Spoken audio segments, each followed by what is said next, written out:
Praise the Lord. जय मसीह की। प्रभु यीशु मसीह के नाम से एक बार फिर मैं आपका स्वागत करता हूँ।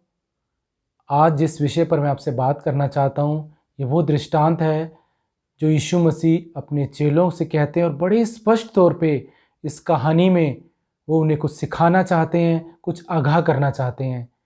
ये दृष्टांत है जो लिया गया है मत्ती की पुस्तक उसका 25वां अध्याय 14वें वचन से 30वें वचन में।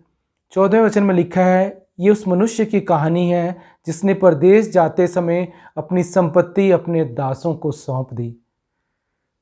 और उसने एक को 5 तोड़े और दूसरे को 2 और तीसरे को 1, अर्थात हर एक को अपनी सामर्थ्य के अनुसार दिया। देखिए परमेश्वर कैसे बांटता है। हम कई बार कहते हैं कि परमेश्वर ने उसे तो 5 दिए, मुझे 2 दिए। परमेश्वर ने उसे ये दिया, मुझे तो ये नहीं दिया। परमेश्वर ने उसे वो काबिलियत दी, मुझे तो नहीं दी। यहाँ पर लिखा है स्वामी ने एक को 5, दूसरे को 2 और तीसरे को 1, हर एक को अपनी सामर्थ्य के अनुसार दिया। हमारा परमेश्वर कभी भी अनुचित काम नहीं करता।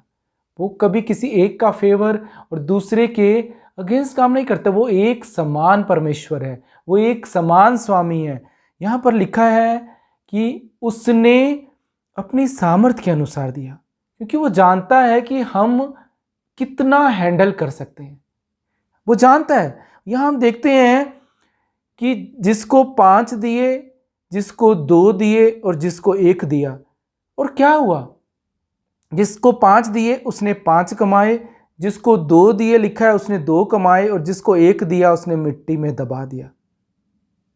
और बहुत दिनों के बाद लिखा आगे 19वें वचन में कि उन दासों का स्वामी आकर उनसे लेखा लेने लगा। बहुत दिनों के बाद। कई बार हमें लगता है कि यीशु पता नहीं कब आएंगे। अभी आने में बहुत देर है। जब परमेश्वर आने वाले होंगे उससे पहले हम अपनी तैयारी कर लेंगे।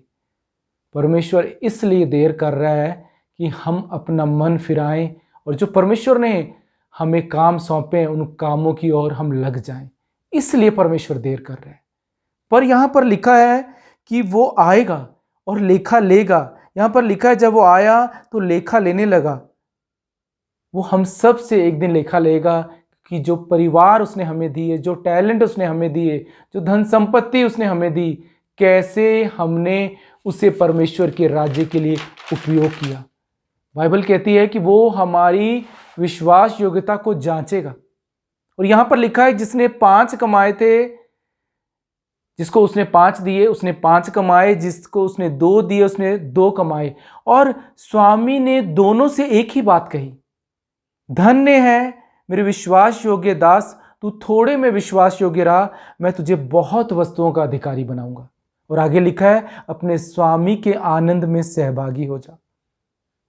आज परमेश्वर ने मुझे और आपको जो गुण दिए हैं, जो संपत्ति दी है, जो टैलेंट दिए, जो परिवार दिए हैं, क्या इसे हम परमेश्वर के राज्य में बढ़ाने के लिए हम इसे उपयोग कर रहे हैं? क्या इसे हम परमेश्वर के राज्य में बो रहे हैं?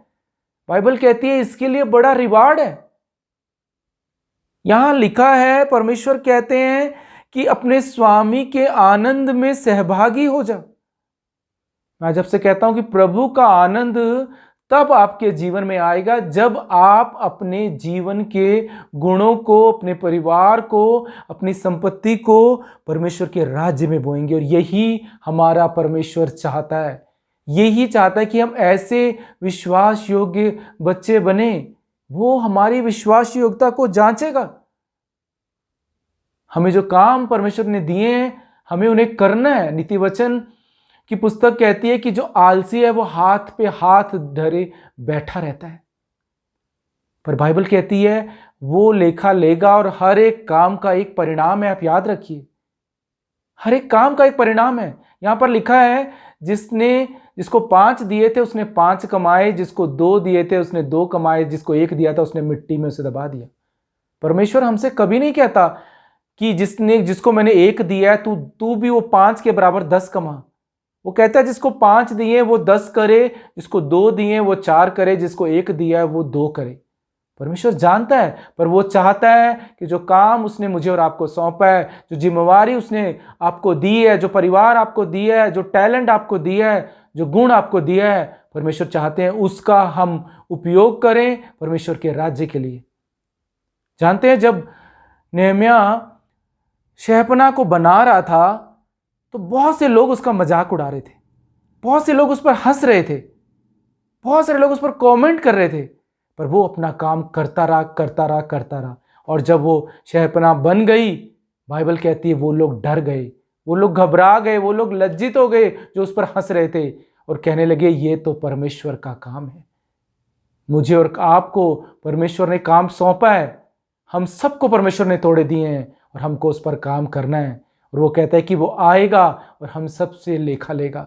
और परमेश्वर भी यही चाहते हैं, जब मैं आऊं तो जो टैलेंट मैंने तुम्हें दिए हैं, जो गुण मैंने तुम्हें दिए हैं, जो मैंने तुम्हें आशीषें दी हैं, मैं चाहता हूं मैं जब आऊं तो उन्हें तुम अब मेरे राज्य में काम करते हो ऐसा मैं तुम्हें पाऊं। ये परमेश्वर हमसे चाहते हैं। वो हमारे जीवन से विश्वास योग्यता चाहते हैं कि जब मैं आऊं तो मेरे खेतों में तुम्हें काम करता हो पाऊं। आज मैं आपसे कहता हूं, जो काम परमेश्वर ने आपको सौंपा है उसे ईमानदारी से करें, क्योंकि वो हर एक से अपना लेखा लेगा। और बाइबल कहती है आलसी हाथ में हाथ धरे बैठा रहेगा। या लिखा है जिसको एक दिया उसने उसे मिट्टी में दबा दिया, पर वो कहता है मैं लेखा हर एक से लूंगा। और जब आप अपने गुणों को परमेश्वर के राज्य में बोते हैं, जब अपने टैलेंट को परमेश्वर के राज्य में बोते हैं, जो परमेश्वर ने आशीषें दी हैं उससे परमेश्वर के राज्य में बोते हैं, आपके लिए बड़ा रिवार्ड है। वो कह रहा है मेरे आनंद में सहभागी हो जा। अगर आप चाहते हैं कि आप परमेश्वर के आनंद में सहभागी हों, उसका आनंद सदा आपके जीवन में बना रहे, तो अपने गुणों को परमेश्वर के राज्य में बोएं, अपने काम को करें जो काम परमेश्वर ने आपको सौंपा है। हम में से हर एक को परमेश्वर ने अपनी सामर्थ्य के अनुसार काम दिया है और ये हमारी जिम्मेवारी है उस काम को हम बखूबी निभाएं।